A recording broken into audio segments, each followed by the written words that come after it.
I would first of all like to thank all of you gathered here and all the other regions and those at home who are keeping vigil with us, because I recognize and I accepted a long time ago that he wasn't just my father, and we've always shared him with everybody else. And so if we are here today, we are here mourning not just our father, but the father of many.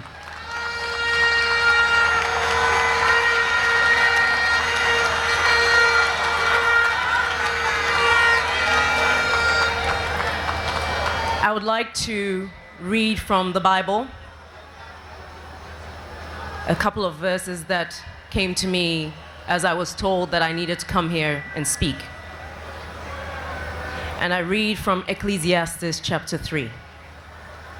For everything there is a season and a time for every purpose under heaven, a time to be born and a time to die, a time to plant and a time to pluck that which is planted, a time to kill and a time to heal, a time to break down and a time to build up, a time to weep and a time to laugh, a time to mourn and a time to dance, a time to cast away stones and a time to gather stones together, a time to embrace and a time to refrain from embracing, a time to seek and a time to lose, a time to keep and a time to rend, and a time to sow, a time to keep silence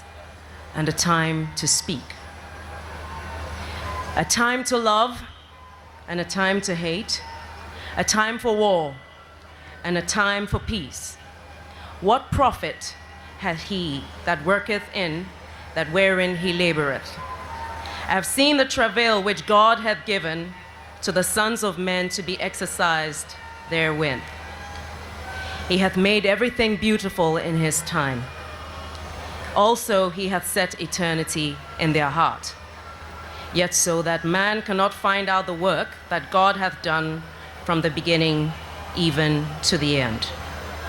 I know that there is nothing better for them than to rejoice and to do good as long as they live.